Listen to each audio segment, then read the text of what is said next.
Power 106 Brown Bag Mornings. Good morning, y'all. It always feels good when we're able to bring in not just Angelino, not just a legend, but someone that has influenced you even right now listening, whether you know it or not, and you probably do know it. We got Ben Baller in here. Hi, Ben. Ben Baller. What's up, y'all? Bro, What's going on? Ben, I was just talking to you off air about understanding, like, being the Forrest Gump of this. You've had 5,000 trillion lives, and one of them was actually interning at Power 106.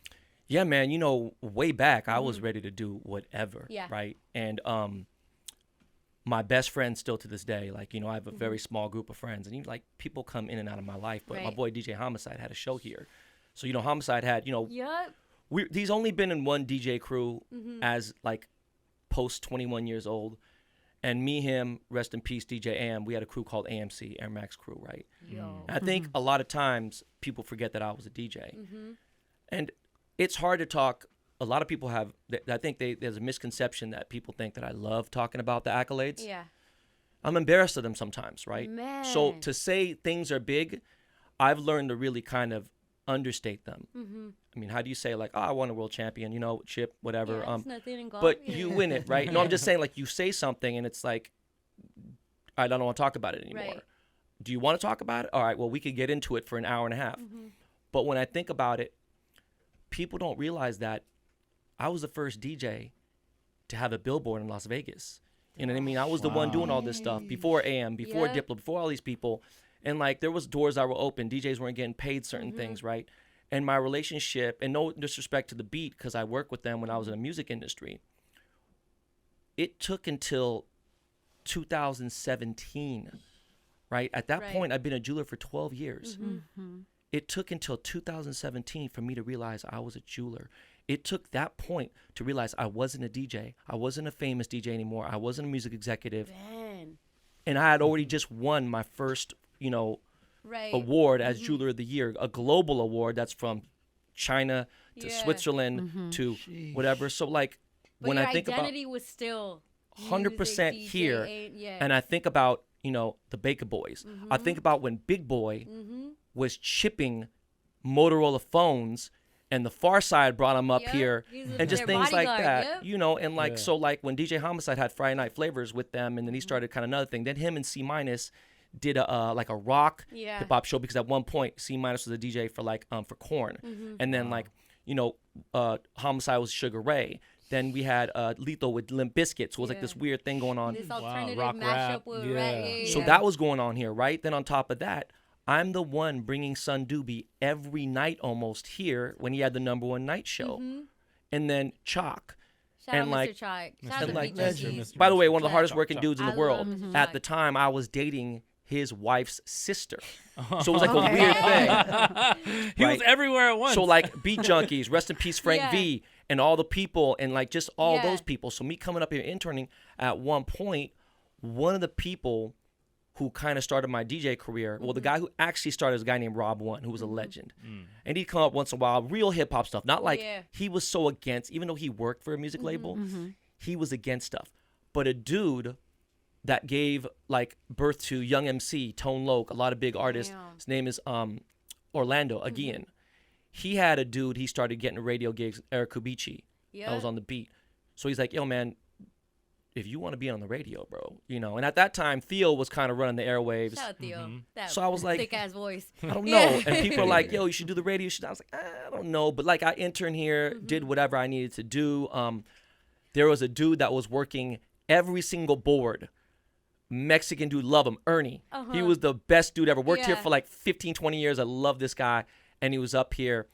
And so I just have a lot of history in this place from when bringing people in, bringing people out, you know. So it was like it's just cool circle moment. circle, Like, yeah. But was this all happening at the time where your family also had the spot in Crenshaw at the no, was it the Slauson Swap Meet? At the Slauson? At the Slauson Swap Meet? You know what's funny is they did, but I wasn't like in there. You weren't even in that, like. Nah. I mean, I pull up to the Slauson, you know what I mean? Me and Yeah. Homicide go to get socks, white tees, and stuff like that. You know. But then your jeweler career starts when? Like, at what point are you like, okay, let me get into this, or this looks fly, or this is how you set something? And I'm sure clearly with the family rapport that you have, or like that legacy that you have there, you kind of understood it. But what made you do it? What's funny is my jewelry brand was founded 5 days ago, 19 years ago. So I just got like this little anniversary thing pull up. Wow. So yeah, when I left music, I didn't leave on top. I didn't leave nowhere near the bottom, but I left the music business around 2000, 2001. I retired from DJing right when Serato had came out, and there was a lot of errors, and people it's a funny story with DJ Am. He was like super into it, techie, like, oh, this is amazing. This is the new I'm stuff, like, something about not bringing crates to the club throws me off, and he's like, all right, you're the only one, bro. We don't want to carry crates. We don't like this back problem. Yeah. So I'm DJing one night at this club called Concord, and I hit Am. I'm like, hey, bro, what do you do when Serato breaks? And he goes, that's when you play the real record that you actually brought, just in case. And he hung up on me. I was like, oh, bro, I'm a rap. And at this time, I was kind of teaching Steve Aoki how to DJ. Wow. You taught him What? how to Like- DJ? Hold on. You're just gonna trip all his pod is just tripping out on his life. Yeah. And I know And you're go ahead. Steve Yeah, Aoki go, is go. playing Changes, which is a very fast Tupac song, right? Yeah. But then he's trying to mix it in Hypnotize, which is like 40 beats per minute off. I'm like, no. I was like, hey, bro. That transition is gonna be By the way, at the same place, Crazy. Concord, I grandma said, Steve, I love you, bro. Look, I know you produce music, and either you step aside or get behind me, or I get behind you. No, pause. Yeah. And I'm going to like just because you're tripping right now. Yeah. Because you can put the pitch all the way up and the pitch all the way down, and you're not going to blend these two beats out. Yeah. I'll tell you how to do it, and just things like that. But so finally, it got to a point where I was telephoning my DJ sets in at the Dragonfly LAX. I was pre-recording my mixes onto a CD, and I bring an 8-inch television. I had a security guard watch the door, no request, no debate. And I was shouting out people I know be in the club, and I was mixing, and I just play Xbox. And I knew at this point, Oh my gosh. I just hated doing, because That it was was just, before- it just, yeah, I was it bored was because I couldn't work. play what I wanted to play because Yeah. people would get off the floor if I started playing Dipset. Yep. I'm playing for 5 people this time, Yeah. The dance floor would clear, Right. and 5 people would be like, Let's go. Dipset. I would have been one of those 5 people. I love Yeah. that. So at that point, I knew I couldn't just leave without a backup plan. Yeah. But I just became a millionaire. So I said, look, become a millionaire. My marriage has been called off. The first and only time I've been That before, obviously yeah. been engaged twice, married once, and I had a lot of soul searching to do. So I just traveled around at the time, and still kind of for a very long time. My mentor is Mr. Cartoon, and he kind of guided me through things. And at a certain point, we bumped heads a lot, and he didn't fire me, but he kind of like told me in the most kindest way, Yeah. but he meant it. Yeah. And he said, hey, homie, you're too badass to be working with me, for me. Like, dog, I'm going to keep it 100. Like, you got to do something on yourself, on your own. And I was like, bro, am I too much for everyone here? He goes, not like, I fuck with you. You're my boy. You're my, you know what I'm saying? But like, I would be wasting having you here Right. as my right-hand man. Like, dog, you got to go venture out. So I traveled, everything else, connected with my cousin, thought about it. And then, that's where the jewelry career started. Dog. Wow. Ben, when you were with Mr. Cartoon, was it tattooing? Was it artwork? What was it? Or was So it just- pretty much it was more creative. Got it. And then he was starting a store called The Last Laugh. Now, I wanted to open, I was thinking, what am I going to do with the money I have? Got it. So he opened a store Right. right in the hood, like literally right next to Hotel Cecil. He built out a beautiful store. And he was like, look, I want this to be a destination one-stop spot. You can get your haircut here. You could buy some merch. You could get a bunch of fresh white Pro Clubs, get tees, get some Air Force Ones. He had a Nike deal because at the time his Air Force Ones came out. Yeah. Oh, yeah. And it was just like a kind of thing, but it was also culture. And he had like the ice cream truck, whatever. And he was just like, look, I'm just have this store here. Maybe you could run this and whatever. I'm like, bro, I'm down. Yeah. And then when it got down to like really after the big party and everything, he's like, dog, I don't want to see no wasted talent. Right. Yeah. And you got something, and that's big because a lot of times people will use you to get their dreams out and just use your energy, suck you dry of that. And then you're left like, what do I have for myself? I'm helping you build your empire, but what do I have, right? Well, this is funny. I just remember this right now for the first time. I don't think I've ever even said this. So Cartoon loved jewelry, and he had beautiful custom pieces. He had this Joker piece, Joker brand. He had a brand. Yeah, Joker it was super popular in the Hispanic community. And he had this crazy piece. It was a Joker head. It had 2 guns. And I was like, yo, this thing is insane. I knew jewelry because I loved jewelry at the time. I was wearing it throughout the late 90s. And Right. when I started getting money, and I was like, this is fascinating. Then he told me he was designing the jewelry. Oh. And he was thinking about it, and I was like, light bulb. And he kind of sparked that too. Yeah. So when curiosity of yeah. like, maybe Yeah. I could. so when I kept coming back to visit him, he's like, "You're gonna do jewelry? All right, dog. I hope you're the baddest jewelry in the world, badass jewelry, whatever." And then at a certain point, he's like, "Dog, I knew you was gonna do something, but I didn't think it was gonna be like this." Yeah, like I didn't think it was gonna turn Yeah. into Yeah. what it turned into. I mean, it was Yeah. a total transition. Yeah. Then you know. became like, I feel like the hip hop jeweler, right? The go-to, because you already knew these people. You had personal relationships with a lot of these people. Tell me about that and just how you kind of set yourself apart from everybody else. You know, timing is everything with life right now, right? I just came off the toughest year of my entire life, and I've been shot. I've gotten in motorcycle accidents. I have had the craziest things happen to me, you know, and I think like, damn, you know, timing really is everything, right? Yeah. What if I was 2 minutes, you know, not even 2 minutes, 20 seconds, I see a red light and I don't jump the green, Right. and the person next to me did and the car got smashed. You think about these things, you think about timing, right? So I really don't take that lightly. And with that said, Jacob the jeweler, who was my mentor or my idol and my like inspiration for jewelry, he had just got arrested for laundering money for BMF. Oh. So all that happened. And I didn't celebrate it, but I was like, But yeah, bro, he's the out. game There's had a a void. limit. So now the Time to door is start open. The game had Yeah. a void. Yep. So at that point, you know, I reached out to the game. I reached out to Diddy. I reached out to, and I know that's like the controversial name, and that's a whole Yeah. other thing. Yeah, but that's a time and place. So come on. Whatever. Yeah. You know, Diddy, Game, Fat Joe, and they were all rocking with me. So we're kind of doing small things. Travis Barker, Yeah. and I was thinking a different thing. And then I realized a very good friend of mine for a long time, he was engaged to Mariah Carey. And I was like, bro, what's good? And he goes, you know, bro, this ain't nothing for her yet. So why don't you make an MC chain? And I was like, bro, I need one pick and that's it. Yeah. Like, I don't need nothing else. Made her the best chain, an MC logo chain. She did some song with, I don't even know the song, but Bone Thugs and Harmony. I got the picture. Breakdown? Yep. Might have Yeah. been. Amazing. And she has a picture, she's holding it. And I'm like, boom, that started. Travis Barker, that came. Then the famous people, boom. Then, you know, it all started to just build up momentum. Yeah. And I opened the door. Fat Joe, Make It Rain. Like, that was a huge song. Yeah. He's wearing the, you know, I-95 piece, throwing cash up Lil Wayne. And pretty much, I was like, look, I'm going to go to all this music stuff and go in these little things, right? And I had little competition at the time.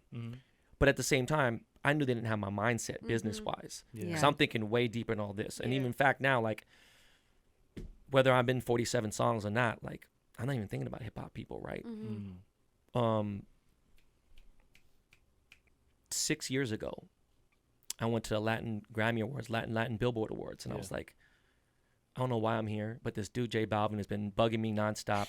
Oh my God. Balvin, Jose introduces me, sorry about that. No, you're fine. Jose introduced me to Bad Bunny. And at the time, Bad Bunny was big, Yeah. very hot, but he isn't who he is In today. that Yeah. genre, Yeah. in the niche. So yeah, at that but- point, he's like, look, we're doing an album called Oasis, get this going. Then from there, Maluma, I don't know, a bunch of Yeah. people. Even to this day now, it's like Peso Pluma is in my DMs. And I'm like, I remember this dude hit me up and he had like 180,000 followers. Now Yeah. it's like a different thing. Superstar. So I was like, look, hip hop thing wasn't sustainable for me. Plus, it was too saturated. So I went to the soccer players. I went to, you know what I'm saying, Look at you. to the people that were K-pop. I went everything out because everyone was going into hip hop. I was like, look, if you're hip, are they a rapper? Oh, it's not Drake, good friend of mine, or you know, okay, no, I'm not gonna do the chain. I'm going here. They all want to talk about bargains or do that. I have a minimum, and it's not negotiable. Right. Yeah. Yeah. So I was like, look, I'm gonna take the K-pop money. I'm gonna take this Asian money. I'm gonna take the soccer money. You know, the Yeah. people who are guaranteed making, you know, $300, $400 million contracts. Yeah. And then the Latin money got crazy. And then Casey Musgraves just won album of the year. Not country album. She beat Drake Album, Scorpion. She won yeah. album of the year. Dang. She hits me up. Wow. And so I'm like, okay, this country music money is crazy. It's Yeah. a different level. And it's pivoting to so many different things. Just a couple months ago, I did the first ever championship rings for professional golf. That's never been done in the history of golf. There's been trophies, there's so much history, Right. and it's such a majestic, like this like pristine, old school people associated with rich white people, and it's true to a certain the stigma is true to a certain point. It's changing, but that right there opened up a different thing. Yeah. And so I was like, look, I can't go where it's too saturated. Yeah. And I could. Why do I want to be Russell Crowe, or not Russell Crowe? What's dude's name from 300? I don't want to be a gladiator. I did all that. I'm old now. I'm washed up. I'm going to places where and that's where I flourished. Yeah. So it was just the hip hop stuff was the launching pad. Yeah. Right. And you're solidified. You have, ASAP Ferg, Ben Baller did the chain. It's like stuff like that. What's your mindset when you hear those shout outs and you hear songs like that while you're out? I forget that I'm in certain songs.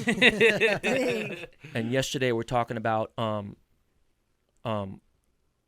so the Pusha T Drake beef. Yeah. Mm-hmm. That was the hardest position I've ever been in my life in the rap game. Yeah. Because one, I love Terrence. Yeah. Me and Pusha, that's my dog. And the reason why this story is going to make sense, and I'll bring it back together. When Drake didn't have any money, I was picking him at the airport. Drake was going to Canada to pick up money from clients of mine and bring it to me, flying economy. You know what I mean? I pick him up at LAX with 40. And it's like, I'm taking Drake, getting him a car. He's like, hey, is Mastro's a good restaurant? I'm like, yeah, that's cool. You need it. Like, what's up? I'll plug you in. These type of things. For him to stop a show at Staples and the Forum, and I'm walking to the backstage because I know it's his last song. He stops the show for 7-8 minutes to dedicate when I had no money. 07, 08, 09. This man drove around the city. This man did everything. This man used to bring me weed in my hotel room. This man, bro, everyone stand up, give love to Ben Baller. And I'm kind of like, this is crazy. Yeah. And now I'm on the bottom, whatever, bring it up. And we have so many moments together. I have hundreds of genuine moments with both these guys. Right. Yeah. So when the beef happened, I was like, man, I'm staying out of this. Yeah. Because that's the best thing for me to do. But staying out of it also damaged both my relationship with both of them. Yeah. I'm good with both of them, but I'm saying I know it was like a weird bruise. Right. Yeah. And I couldn't get in. But the reason why I'm bringing this up is yesterday I was talking to my boy about the whole beef because of Kendrick and all the stuff going on. And Pusha T was doing a show at House of Blues. And so I was like, yo, that's cool, man. I got you. So I pick him up. He's staying at the Sofitel right across from Beverly Center. I drive him. It's like a straight shot. It's like 8-minute drive. We get to House of Blues. Wale is the main act. Now, Pusha wasn't an opening act, but Wale was the big act at the time, and he was hot, whatever. Wale had a song called Chain Music. I forgot I was in the song. Yeah. But Push, this is his job. Music. That's his profession. Right, he has to know what he does. Mm-hmm. So, he listens to other rappers. And so when we got on stage, I'm sitting on the side of the stage, and I'm thinking like Push is going to say something, whatever. He's wearing chains, and he's rapping, whatever. And then he walks off. And this is the kind of person that Pusha T is. He goes, hey, bro, I don't want to shout you out on stage. And I was like, I ain't tripping. It's cool. But in my mind, I was like, I thought you would, but it wasn't a big deal. Right. And he goes, I don't want to take Wale's moment. And I was like, what you mean? He goes, I saw Wale's set list, and he has chain music, so he's going to bring you out. And I'm like, he didn't ask me to. He goes, he's bringing you out, dog. And then that night, I ended up taking the chain off my neck and throwing it in the crowd. Wow. And so I saw a dude catch the chain at the back row, and as he caught the chain, he was coming down, and I saw 4 and he got it, whatever. And I remember Wale saying, man, Ben, don't send me an invoice for that chain, bro. And I was like, no. But I forget that I'm in songs, right? Yeah. Like even Drake, not that long ago. Moments where you hear it. Yeah. Even Drake has put me in so many different songs, songs that didn't release, songs that did, and then even like parts where he's like, where he used my government name. He's like, I got the Benny Yang chains rubbing, never, and so the funny part about all of it is, no one's ever told me they're going to put my name in the song, right? Like Lil Dicky. Like, I don't know Lil Dicky. I know he's a popular TV show on Hulu, but I never really paid attention to it. The crazy part about the Ferg thing is I had retired from jewelry. Wow. There were some personal things that were going on internally in my company. I didn't want to deal with it. So I said, fuck this. I'm out. So I put a little note, real dramatic and emotional. I was like, look, I'm out, blah, blah. My partner's like, you can't be out. You're the face of the brand. Plus you're the pret. Like that. I was like, I'm out, dog. I'm done. Rocky and Ferg hit me up, and they're like, you can't be out. You og. I don't even know what is the Og tattoo on this side or on this yeah. one. Yeah. Yeah. So you know, so I remember the day me and Aesop got the tattoo. So he's like, "You Og, you coming back?" And I'm like, "I'm not coming back." Yeah. And he goes, "You coming back?" And I was like, "Why?" He goes, "Because we have Yams Day at MSG. Yeah. We've never had it at a venue this big. Yeah. This is Madison Square Garden." I said, "You don't have to tell me, bro. It's the biggest stage on earth." Yep. And he goes, "You gonna come back? You're not telling nobody. We making a Lamborghini chain, and we going in." And I remember that night we're in the dressing room, and Ferg goes, "Yo, I got this song I made about you, like, and you know, whatever." So he played it, and I was like, I never heard it again. I was like, all right, cool. It didn't move me. I didn't think anything about it. Then Virgil from Off-White, he's tagging me in the video playing the song. Francesco owns Palm Angels. He's playing. These are guys who are in different countries at this point. Yeah. And then it starts getting hot. Then it's everywhere. Yeah. And then it's the number 1 song. Yep. Then I'm in Shanghai, China with all these big people who are Right. huge. Jerry Lorenzo, you know, again, Virgil, shout out Jerry. ASAP, like people who are huge Yeah. in the fashion industry. And we're in Shanghai, and I'll never forget, like, thank God it was a DJ, but like the vibe wouldn't be feeling, like it was mostly Chinese people in here. It was a dope-ass club, and Migente came on. And I remember I hit Balvin. I was like, "Yo, bro." Then like, you know, they had dun, that's dun, dun, something, dun. yeah. I was like, "Yo," and I was Yeah. like, "I feel this. This is world music." Yeah. You know? Yeah. And then like, you know, the music slowed down. The DJ had kind of blended into something, and then I hear the dun, dun, and I'm like, "Oh shit." I hear the intro. Yeah. And the place went insane. When the DJ cut off the part, Ferg is the name. Cut the sound off. This is 85% Chinese. Right. I don't know if they know 10 words of English other than McDonald's. You know what I'm saying? Yeah. Ben Baller did the chain, and I was like, Ben Paula did the change. Yeah. and now think about it. 7+ years later, Yeah. that song is still played every night in the Still. club. Oh, Yeah. And it's I don't even still go out and I people- just know. Yeah, for sure. That's so yeah. tight, man. Wow. Yeah, it's a weird moment, you know. You know what's cool? What I appreciate about you is that there's so much about you, and a lot of people are, like you said, there's jewelers in every place. They hit different genres, but there's people that deal with people because they have to, and then there's people that deal with people because they want to, and you're that person because you're genuine about your shit. And I think that it's important for you. You know, you have relationships with Black, Latinos, Asians, white people. Like, you kind of run the gamut with people, doing business with them since you were young. You know, I've been listening to the pod, and just like when you were running around, like, again, being around Mr. Cartoon, you know, my husband having his experience with you, you never, like, you're about your stuff. And it's crazy how it's like, my name's Ben Baller, I'm not Ben Humble, and like just that whole like who you are. But you've done a lot to help other people, other Yeah. minorities, even if it's just a real quick, hey, here's an opportunity. Mm-hmm. You Yeah. do what you can with it, but that's not lost on me. People don't do that, you know. You know, Tunes gave me a chance. Denzel gave me a chance. Brian Turner gave me a chance. Dr. Dre gave me a chance. Some big people gave me a chance. I thought about it today because I had no idea what we were going to talk about. Right. I'm taking a shower, get out, and I was like, I ain't talked to Dre in years. No, but like barely here and there. Right. I don't think he even knows the impact. But it doesn't matter because I know, right? So the thing is this. My sister was styling Denzel like some years ago. This is in the last decade, though. Yeah. And she tells her, you know, she's always like, my sister's a massive stylist now. My sister's Keanu Reeves' manager now, though. But she's, you know, styled Yeah, Tom but Cruise for that's 20 her. years, Keanu for 20 Yeah. years, George Yeah. Clooney. She was massive.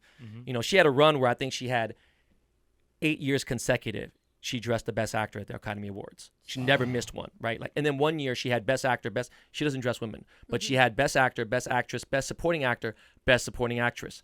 And because Christian Bale's been her client forever. Yeah. So she's dressed in Denzel. He realizes how big of a stylist he is, so he's talking with him. And D could be, it depends. You know, celebrities, people get mad. They're like, oh, some people they don't say hi. Right. Not everyone's going to say hi. I don't take that personally because Yeah. I know how annoying it is if I'm with my family. And I've caught Denzel in some bad moments, by the way. Like, you know, But it's like, no, but don't say hi. some people can't read the room, right? Yeah. And you'd be like, you know, so she tells Denzel, she's like, yo, my brother's really appreciative of everything you've done, you know, boom. And he's like, yeah, I heard he's kind of blowing up. I seen him at the Lakers game and he had a bunch of chains on and he had a Rolls Royce and whatever, boom. And she's like, yo, just letting you know he really appreciates just even being affiliated with you. He was able to, like, you know, I don't think she said capitalize, but take But advantage yeah. of it. And Denzel goes, oh yeah, for real? Put him on the phone. And I'm like, D, what's up, man? How you doing, man? He's like, hey, where my check at? And he was just joking. He was kidding. But off top of my head, because it's on the spot, I didn't know you're going to ask me this. I don't know. But I have to say your husband is one person that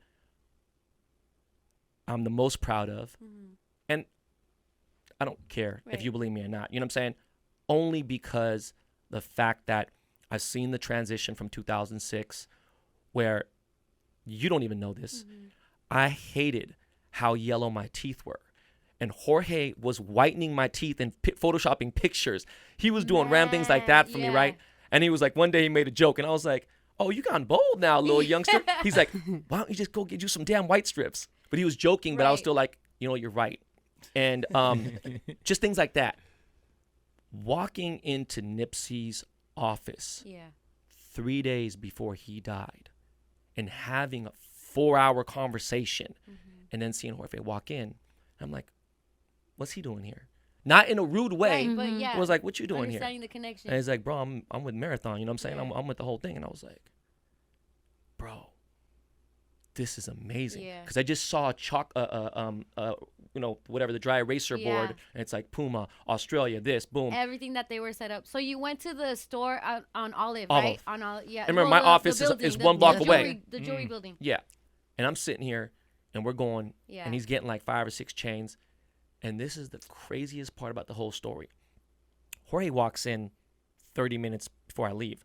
I'd been there 3.5 hours and we're talking about everything. Right. We came there just to sell, you know, to him for like 5, 6 Cuban chains. He's like, I can't figure out what I want to do, blah, blah. And we talk about a bunch of stuff. We get sidetracked. And Nipsey goes, hey, bro, bring these back to me, you know, like on Tuesday, doing this photo shoot with Khaled and other people and this Fuse video. And I was like, nah, dog, just keep the chains. I'm not tripping. I know I'll get it. And I never do that because no one's worthy, really. Right. He's an honorable man. Right. And he's like, nah, bro, I don't like owing people money. And I was like, no, bro, I'm leaving the chains here. And he's like, bro, just hit me back. Let me figure it out. And it wasn't a money issue or something. I just think he was really trying to figure out how he wanted certain things. Yeah. And I was like, all right. I mean, of course, I don't care about the, you know, whatever. I do, but I don't. Like, I would have never got the chain, or I would have had to, you know, figure out, hey, like how, you know, how to get it back. Tone deaf is that? Be like, hey, man, by the way, you know, I know he's been dead a few months now, but the chain, you know, it's like, it was just crazy. But I was talking to him. He was like, yeah, man, this is Jay right here, man. This is my dog right here. This is family. And like seeing him go through the picture phase, right? The inspiration of Estevan, taking these pics in certain places, then hooking up with God damn it. Hopefully not a girl. No. There's never. I have no stories of girls in life. And I'll tell you the straight up truth. A Dub. Dub. Yep. And then like him coming to my store and being like, bro, I broke his chain. I was trying to flex it or whatever. I was like, okay, cool. It was not a big deal. And I was like, bro, it's like $200. Yeah. And he's like, come on, man, I don't have $200. And I'm not trying to embarrass him. I understood how hard he was grinding. And I was like, all right, don't even trip. If it was nothing, then you know, cool. But since it's not, I got it. Took care of it. Gave Dub his thing back. Boom. Seen him go through that. Then I had seen him kind of, you know, doing things, and I kind of lost touch. Yeah. But seeing him pull up there was one thing, right? Going to Nipsey's funeral and seeing how everyone embraced, and I saw him stick out like a sore thumb, just visually. Yeah. Not what was going on emotionally in the hearts. And I felt like, man, that's me. I was the only Asian dude on the basketball team, the only Asian dude on the college football team, whatever it was. I was the only Asian dude in hip hop doing this, and this. So whether you outside or inside, homie, you gotta, you know, people forget. Yep. Someone just posted something today. Spanish was my first language before Korean and English. So you know my attachment. You know what I'm saying? My nanny was from Yucatan. You know what I'm saying? So like that part, like me actually speaking Spanish, and people in the first grade, second grade, kindergarten, now, you know, Mexican kids are coming to my school. And I'm the translator. They're like, yo, ¿qué es japonés, right? They're like, who is this guy? Like, you know what I'm saying? Like, why is he coming in? I'm like, I'm not Japanese, man. Okay. But fine, yeah. You know? But I can just. But like, you know, so like, I've always had an attachment to. I mean, it's LA. Yeah. How are you gonna like not, right? But just like you said, I judge you who you are. Right. If we're gonna get into stereotypes, that's fine, and some of them are true for sure, right? It's like stupid saying, oh, Mexicans like tacos. Yeah. I do. You got to wipe your ass with toilet paper. Like, it's just some stupid shit, right? But like, and of course, there are some Mexicans, maybe not. Yeah. But if it wasn't for the Latino community, I would have never connected with like some of these people, you know? And I felt like Jorge was just one part of the story. He's one person out of many that I've helped, but one that I am the most proud of. Oh, that means so much, Ben. And I know like that means a lot for him too, especially like the moment that you're talking about, that he does stick out. He's like he is a Mexican, and he's very like his face is just very him. But he's family, you know, and that doesn't stop. And to see what him and Black Sam are doing, just running the marathon, all of that, to understand, you knew when he was probably running because he didn't have money for the bus, because you know he used to you take the bus down to meet up with you and go to these video shoots and stuff like that. But it takes someone being like, look, you want it? Let's see how much you want it. Pull up. And they're gonna find their way, you know. Right. Look, I got a really good example of that, okay? And I'm having a struggle with this now. When I was in college, we were playing against Howard University, and we were down by 3. So we need to figure out who are we gonna have shoot the ball. This guy Shorty, he was the best 3-point shooter on our team, and my coach. He was a mean son of a bitch. Rest in peace, Charlie Thomas. He just passed last year. He was a mean motherfucker, but he really taught me how to be tough. And he goes, all right, 4 seconds left on the clock. You know, who wants the ball? Shorty's the best shooter on the team, but he kind of froze. Another dude, right? He was like, Coach, I want the ball.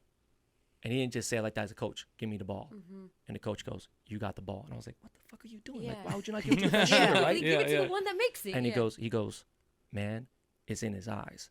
I already knew. Now, when I think about people, like, let's rise to the occasion. I remember the time when I introduced George to game and all that. And he's like, oh, you take pics, you do this? Okay, so you ready to go right now? And Jorge was like, I almost felt like, damn, I don't think he came home until 1 or 2 in the morning. And it was like 11 a.m. He was like, I'm here. George, he showed up. I didn't know he took the bus. I didn't know the struggle. I didn't know he hitched a ride with someone else. He was pulling up, working. And the thing is, there was other photographers there that were maybe more skilled at the time. And they did want to do that. But one, they were hesitant. They didn't know if they were good enough, whatever. He just stepped up. And that's what I need right now in my company. I need people to be, you ain't got to be me, look like me, whatever. I'm talking about my mindset. Like, you're going to go out here, boom, let's go make something happen. Yeah, no hesitation. That's what it was. Yeah, you just got to be ready for it. And, you know, I did want to talk to you about, I'm sure you're doing so many other things besides this podcast, but I did want to talk about Cold as Ice, because you alone with your podcast, like you said, 400 episodes in, we could just watch you talk for 5,000 hours. You can live stream talk, but you're now going to do a duo podcast. What is the Cold as Ice podcast like for you? Because you kind of have to give to get too. Like, you're gonna give up some topic conversations or control of the pod. Like, tell me about that for you. Is it different? So this is where the hard-headed part of me comes in, right? I've always been a hard-headed person. Yeah, me too. I feel you. I've also learned with my divorce, things that are going on, any kind of obstacle, and I realized I had to be more open-minded about a lot of things in life. But there was this famous Tom and Jerry cartoon where every parent knows you have this little block, right? It's like a kind of hollow block, and you put a circle, a triangle, a cylinder, a rectangle, right? And in this cartoon, you know, Tom is like trying to figure it out. And so Jerry gets a triangle, puts it in a triangle slot, gets a circle, puts it in a circle slot, whatever, boom. And at one point, Tom's like, man, F this. So he gets like the circle and smashes it through the triangle thing. And I'm like, that's me right there. I'm putting it in regardless. I'm going to make it fit, right? Make it work. So with that said, I knew early on that, and it's weird, it's funny. So jumped around, but I'm going to put it all together. That's what I specialize in. Tyler, the creator, made fun of me one day. He was like, man, N-word, bro, do you realize your page is you with a bunch of other people? He's like, your page is stuff that you affiliate with, but like, it's like your most liked stuff is you with Bieber or you with this person, this with this person. He's like, dog, I'm me, boom. And I'm like, bro, I got a 20-year-old telling me this. Yeah. Right? What was the conversation leading up to that? Like, Yeah, why are you like, why so did hard? you Like, what was So that? do you remember like when Instagram first came out, was 2011? Yeah. Around 2013, they did this thing like the top 9. Yeah. It was your most liked picks. Yeah. And he was like, man, this shit is lame, you know, boom, whatever. And he was really openly like Right. he would really say some crazy stuff and Yeah. didn't care. He's unapologetic, and I love that. I couldn't be that way. Once I Right. became a father, a lot changed in my life. So he posted, and I made fun of him. I'm like, man, that picture's corny, bro. You Daisy, whatever. But your fans don't even know what's going on. And he was like, look at your pictures, you know. Your hottest pictures are with someone else. Like, I'm hot on mine. So Got at it, that got it, point, early on, I had a lot of guests. yeah. Right. George Lopez, Kevin Durant, whatever it may be. I realized, and it is what it is today. Yeah. I don't care what it is today. The hack, right? The cheat code to get more views and more followers and more people listen to your show is having a guest, right? I had guests. I got a girl who was a bottle waitress, Aria Price, who ended up owning a $25 million logistics company. That was one of my most popular shows because she was a regular person no one heard of. Yeah. And I gave her a spotlight and I gave her a platform to talk on, right? There was people who were scam artists. Right. I gave, and I started realizing why it was important to give someone else a voice. And they say, why would you give the guy a platform? He's talking this. I was like, because if he's going to make a fool of himself, whatever, I'm going to call him out on lies or anything. Yeah. But I want to hear his side. Yeah. Because you go get my side, you know, Yeah. when he can't defend himself. But I started realizing. And then I realized, yo, man, people are listening to this show because of guests. I'm about to go solo dolo on that ass. And so I went a whole year without a guest. And people are like, yeah, it's hard to do. I'm like, I'm making it Super. hard on myself. So what had happened was, when the divorce happened, in 400 something episodes, I took 7 days off. Now the 7 missed episodes I missed, some of those weren't even Christmas Day. I still dropped on Christmas Day. Right. I was like a Chinese restaurant. You know what I'm saying? We were Open open all the time. holidays, yeah. And some of these times were tough times. A birthday, whatever. I always Right. made time. And so I said, all right, there are some business legal reasons why I had to change the show. And I hate this, but it's the truth. Yeah. So I knew the show had to change. It had to change months before that. Right. But there was delays. Jimmy's never been on a podcast. He's been on as a good guest. Yeah. But now to come on as a co-host, I wanted him to come on as a co-host and say, I want you to have this show half of what I have. And he's like, you sure? And I'm like, yeah. I was like, why? He goes, because I'm going to bully you and make you get on here and be your own. Like, I want people to see the side I see. Right. Right? We was rivals. I hated you. Yeah. Boom. I still hate you now, and I Yeah. love you, and you're my boy, but I need you to come on, like, because you're going to bring strength to this. For 4 years plus, how can you never have any Asians on the show? And I did. Yeah. Didn't have enough, right? I said, because I'm an equal opportunist, Right. you know? So now I felt like, look, I don't need to have guests, but if I have a co-host, and I'm going to have guests. Right. We are changing the format. I do think some of the successful parts of it was the aspirational things, talking about luxury lifestyles, certain things. And I talk about, I think right now, J-Lo is getting crushed on social media and everything else, Yeah, and it's for her crazy. bodega order. And someone said something that resonated so hard to me. And he says, look, man, you keep saying Jenny from the block, Jenny from the block. You ain't did nothing to contribute to your community. You've been rude, whatever. But, and funny thing is, I've had nothing but great experiences with her, but that don't mean that that's cool. Got it. Because I'm cool with people. Like, if you good to me, Right. but you wrong to other people, bro, I can't rock with you. You know what I'm saying? Because you got foundness in your heart. Yeah. So the part that hit me was, out of all those million people dissing her, someone said, why are you trying to be so relatable? And I was like, damn. And that was just one part. He Yep. goes, why don't you just be rich and chill? If you gonna help, great. If you not, though, go to your Beverly Hills mansion and just chill. And I thought about that. And people may take this the wrong way, and this could be chopped up and, you know, whatever for clickbait. But I truly thought, I don't know if I want to be relatable anymore. Now, me wanting spam and rice, you know what I'm saying, or going someplace and getting tacos for whatever it may be, that doesn't, like, that's just normal. Yeah, that's who you are. But as far as some things now, I was never here to be liked. I was here to be unapologetically me, you know, unapologetically me. And I don't necessarily think that I was doing something for other people.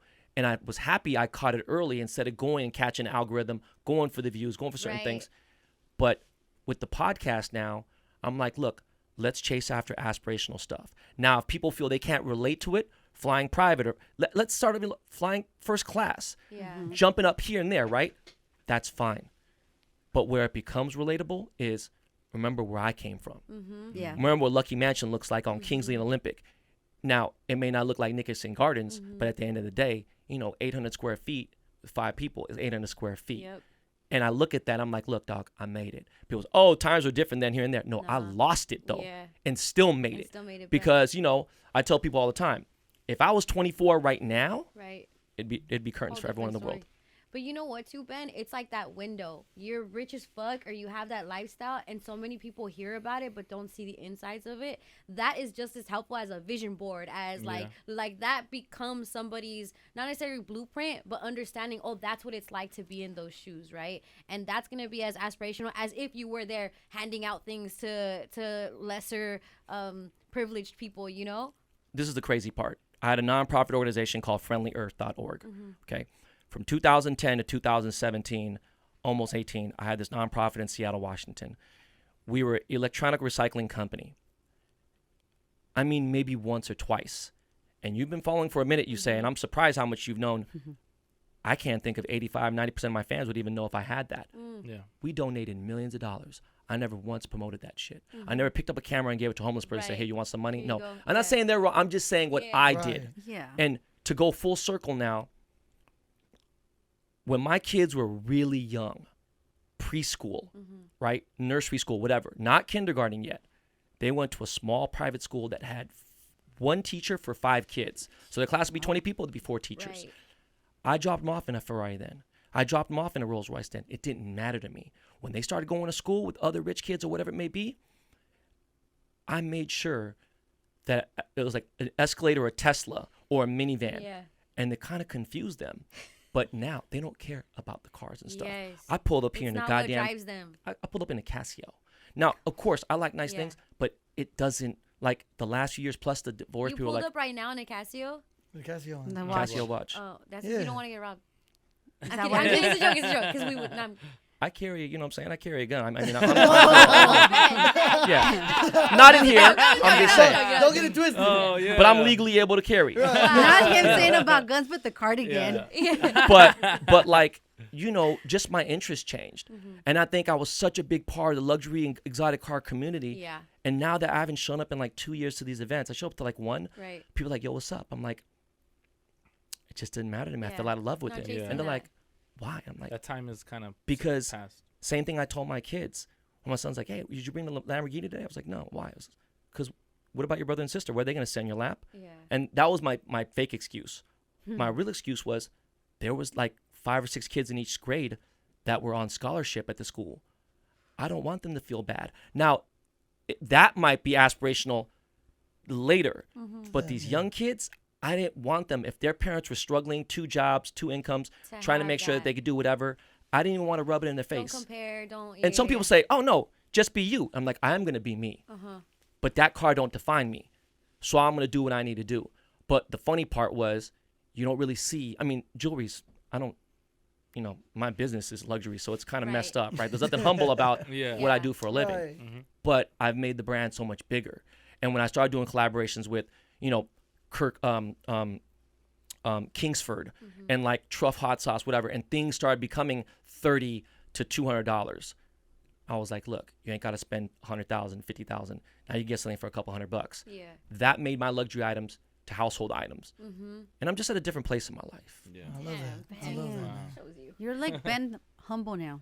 I really am, and I'm kind of like, damn, I don't know. It's crazy. His whole stick is, I'm Ben Baller, not Ben Humble. But that was the old him. Now it's Ben Humble. Still there. Yeah. No, I still got the smart mouth is still there. Yeah, that don't stop. The other day I had to put a little 23-year-old kid in check, and he kept going like this to me though. Like he kept going and going and going and going, and he was going hard. Right. And I'm talking about in person or online, just like online. But it wasn't a troll. It was someone like who was a follower, and I was helping him out something, and he kept going. And he was like, yo, you're a goofy. He's like, and it was, I let like the first 17 go. Yeah. Like, you a bitch, you this, and this. At that level, and it even got worse. And finally, he started sending voice notes. I sent the voice note back. I was like, hey, homie, I know you're not done. You're going to come with more. Let me tell you something. I don't give a fuck about your bills. I don't give a fuck about your broke-ass fucking house or your little stupid-ass clubs that you got. Why would I want any of the shit that you have? I already have everything I need. You've come and attacked me. I haven't said one actual attack on you. Right. I've talked about something specifically that you're working on. Right. And I was like, homie, you sound fucking stupid. You're asking me for help and you sitting here talking to me crazy. Fuck your college tuition loans and all the other stuff. And I started just going like a little bit hard on him. Oh my God. Man, this dude literally crawled up into a ball and left. And I was like, I hated doing that. Right. But there was no other way to stop you. needed it. And I didn't want to block you. Right. And so now he's like, hey, big homie, so am I still invited? I'm like, yeah, of course you invited. Yeah. And I might smack the shit out you, but I'm going to give you a hug after. That part. Call me a bitch in person. You know. Come on, let's see what happens. But, yeah, you know, it's still there. Wow. Yeah. Ben, It you is. know, I've eaten so good because of you, because on the pod, one of the best things that Ben does is literally tells you where to eat. Like the Korean barbecue spots that you've told us, I don't even know where they're at. I just Hode drives, and then there's one specific one that I think is your favorite. And I don't know the name. I'm sorry, Hode. But when you go in, there's photos on the wall on the right side, and then I don't know. It's amazing. But I haven't ate Korean barbecue. There's like 7, 8 places That's like that in like- Koreatown What now. is your favorite one? What are like the top 3 Korean barbecue spots? Damn, it's hard to say now. There's you know, like the rich one too. well, the thing is this. After the pandemic, a lot of them really got the hit food hard. is True. So my favorite restaurant ever was a place called Dongeljang on 8th Street. And they're around for 40, 50 plus years. And what's crazy is the owner of the restaurant lived in a condo in Beverly Hills. And in that condo, who was her next door neighbor? Kim Kardashian. When Kim was blowing up and the show was starting to really take off, like 3rd season of Yeah. Kardashian. And so like one day I'm coming out of Kim's place, nothing like that at all. Yeah. But like I was chilling. Rob was living there for a little bit. And I run into her and she's like, what the fuck are you doing? Like, boom. But I've known her all my life since I was a because baby. you've been- Wow. And when they Damn. closed, it broke my heart. A lot of people are like, yo, why don't you just donate 25,000? I was Right. like, look, bro, it's so much deeper than that. It's not like, you know, that'll give them more time. Yeah. Yeah. But it's not going to like, Yeah. so Dongeljang was my favorite ever in the history of K-Town. I think right now, Agassi Kopchang is probably my favorite on 6th Street. On 6. I think really, really high end but not realistic is Dado, Daedo. It's just west of Western on 6th Street, and it's like it doesn't That's feel like a your spot. Korean restaurant, so that's Yeah. kind of hard. It's like Yeah. really like modernizing. Though it's in the heart of K-Town. I still like. Okay, so if you want a little bit of ambiance, you still want some modern feel. Right. I feel like Chosan Galbi is going to be legit on Olympic and just again right there Olympic just west of Western. But I feel like modern. I embrace the modern. Yeah. Yeah. I embrace young people coming up in their things. Quarters on 6th Street and Chapman Plaza Quarters, yeah. is gonna be, and then also there's oh my god, my brain. I feel like It's okay. It's my okay. age is going right across from Quarters inside the exact same thing. Why am I? Oh my god! Anyway, it's the same plaza. Right. That would be equivalent, but Quarters is the only place where they have a Cabo style bar. You can get. Remember, every Korean restaurant's gonna have soju, maybe wine, maybe Yeah. beer. This place got tequila, whiskey, yeah. Oh, Hennessy, now you're talking. you know, Now you're everything. talking. Yeah. So the go weight is with not it. so bad. You know, Yeah. you're thinking about it. Yeah. But Damn. the problem is finding a good Korean barbecue place outside of, you know, Yeah. Koreatown. Right. Also, the other big problem is finding parking in Koreatown. That's a whole other Yeah. story. Have you ever been to Shabu Shabu House? It's kind of like a hot pot. Well, Shabu Shabu. It's Japanese in Little Tokyo. Of course, they closed. Yeah, they closed that down, and that's the same like heartbreak we felt because Oh, I was more heartbroken than you can Yoshi- imagine. Yoshi and what they did, and to be able like they couldn't afford the rent or something, and Well, they could have, but he didn't want to change the prices. yeah, He wanted to keep they're it. very affordable. And again, that's a place I've been going to since I was a kid. I'm old as hell. The crazy part, that's Schoolboy Q's favorite restaurant ever. Yeah, and they know Joy. They have a photo of Joy. Yeah. They had a photo of Joy up there. Wow. What about Mexican food? Ben Baller's top 3 Mexican spots in LA. Damn, I wouldn't even know It all the sucks? names. You know what really pisses me off about the LA? Like, I like to brag about decent Mexican restaurants. Right. And again, too, I want to sit down somewhere and kind of feel. There was a place way back in the day in Eagle Rock called Ernie's Tacos that I loved. It was a sit-down spot right off of Colorado, like by the 134, like Yeah, by the intersect. freeway. And like that was a spot I used to go to. I think pre-2005 Casa Vega was so great. Ventura? Yeah. Yeah, like that was a great place, and it became a little popular. I think Yep. money came in there, and I think something changed. No, it did change for sure. But Is that some the of one the that has whole murals, like different. Does that one have murals? yeah, Yeah. cartoon just did a Yeah. mural, and no disrespect to that, I'm just saying like Yeah. Right. they became really popular. I Right. think like okay, but like the weirdest thing is a dude who did most of my tattoos. Cartoon did half. The other dude was a guy named Chuy Quintanera, right? Mm-hmm. And he's in Pico Rivera.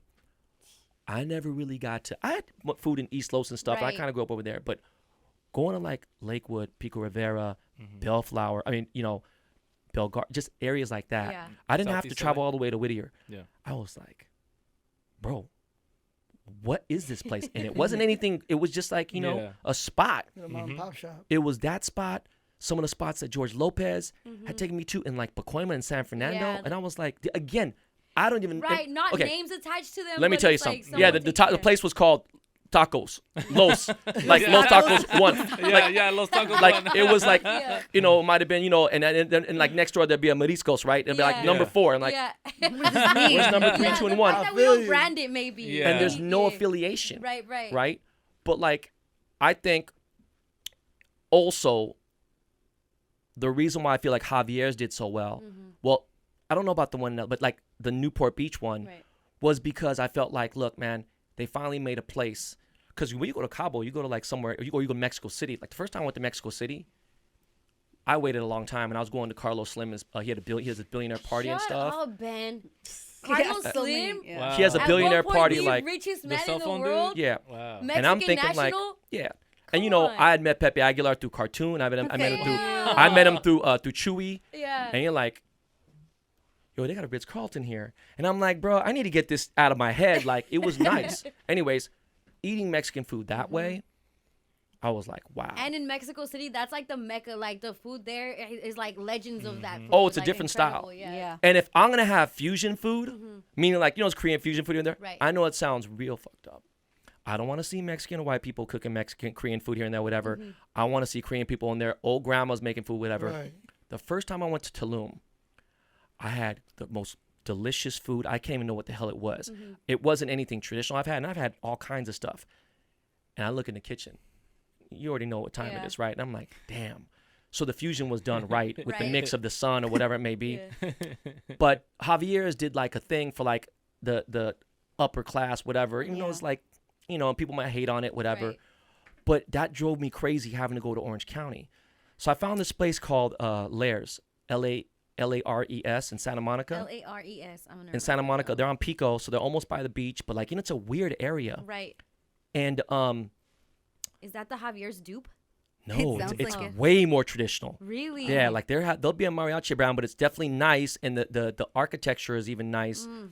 And someone I met through Amelia Rivera, you know, and you know Amelia's my dog, Yeah. man. You know, he was in my first movie ever, my first movie that I put out. Wow. I did a feature film called Cake. You're 24 an years ago. actor? I was an Producer. actor, writer, producer. I've been Oh my you can still buy it on Amazon. It's called Cake. There's a Cake. DVD, Okay. and Amelia had barely did like 1 or 2 roles. Uh-huh. And he did the movie, and ever since we've been Fun. homies ever since. So Amelia Wow. Rivera's that's my dog, bro. Wow. Oh, amazing actor too. Yeah, Yeah. that's good. It was Chosun. Oh, Chosun. Yeah, Chosun. Galbi Chosun and is- quarters. But Cho- yeah. See, because you, Chosun is- thank you. Okay, so this is the Yeah. thing with 'Cause all Chosun. I know is food from my house. Like we come from a family where it's like there's food at Yeah. home, you're not gonna eat out. Yeah. Yeah. But Jorge is kind of like, let me take, like, let's go here, let's go there. I just So- felt like it was enough to where Chosun has enough of the real tradition. They're not gonna slack on the quality. right. Price might be a little different, but then there was hole in the wall spots that were as good. But then maybe the quality is a little off. The average person wouldn't tell. Chosun's gonna give you the real deal. Yeah. Because, you know, I'll be eating there, and I'm like, damn, Gwyneth Paltrow's here. That's kind of bothered me. Yeah. And people are like, it shouldn't bother you. You know, but at the same time, Right, it should right. be an honor, you know? Yeah. So I did 15 birthday parties there, you know? That's Wow. so tight.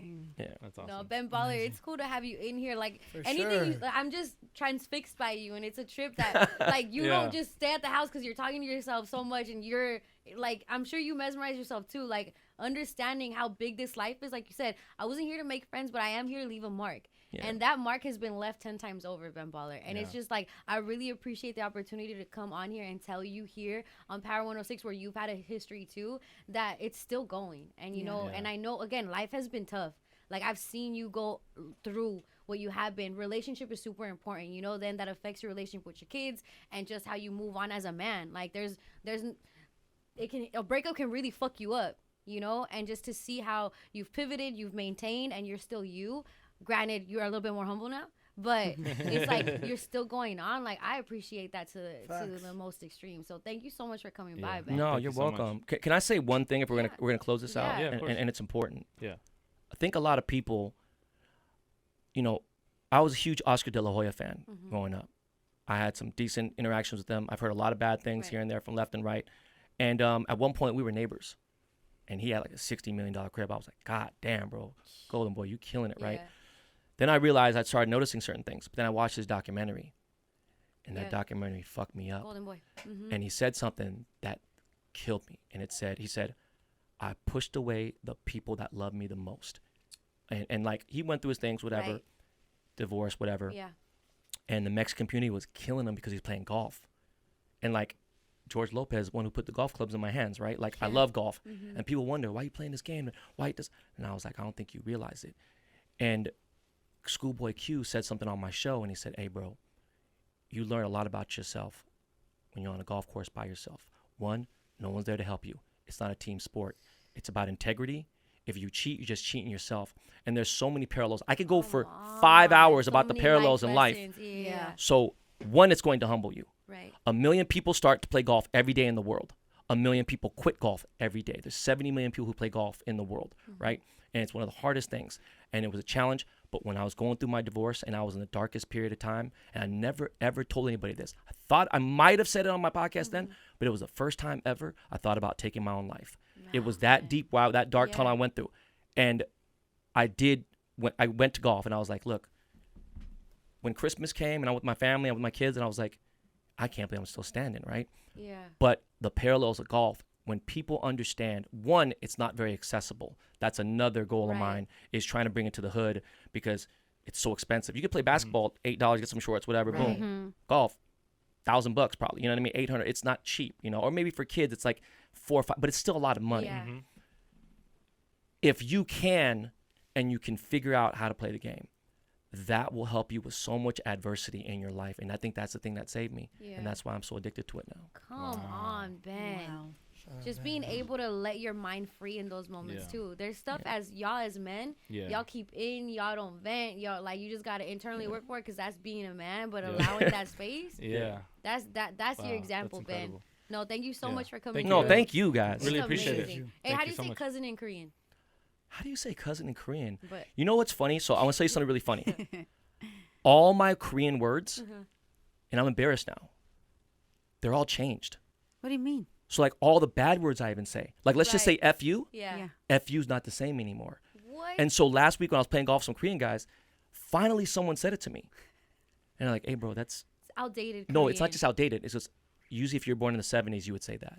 Oh, and I was like, you're bro, not showing even your 90s. age. And he goes, in the 80s, it evolved to something, and it changed. And then, so even in Spanish, when I hear it now, my sister's still fluent, my mom's still fluent. I lost most of it, but it's like, it's so much different things, right? And so even slang is very common there. Oh, wow. Like I didn't know chunti wasn't a thing in Texas, so cute. and some guys like, what the hell chunti, bro? They don't even say paisa out there. No, and like, you know, I remember being locked up in a drunk tank with some paisas. It was crazy, bro. You were locked up? Oh my I've been God. 10,000 I've been back. Well, I say that because I wanted But, like, to call you you're a primo. A It's primo. in Spanish. Primo is never something changed. I use a lot, You're a but it's primo like dog. According to pri. Google, Yeah. is sachon? Sachon? no, it's I mean it's Is that formal? that is really formal. Yeah. That What would you be call like your saying cousin? like my relative, but like Yeah. sachon is I mean Yeah. sachon. I'm saying it Spanish style like sachon. Yeah, it's like that's that's just a more formal way Yeah. of saying it. You're a primo. But primo is like I use that a lot. If you see that, I even say it to anybody who's not even whatever. I like to use different things for different people. What the hell does that mean? I'm Japanese. I'm like, bro, you still my primo, bro. You know. Yeah. It's Thank you you. for coming through, babe. Thank you guys so much. Whenever you want to come through inside, you know this house. You probably already have the keys. You probably have the key card. Nah. He let himself up. No, Yeah. keep it here. It's For Power real. 106 Brown Bag Thank you Mornings, guys. baby. Yeah. Come on.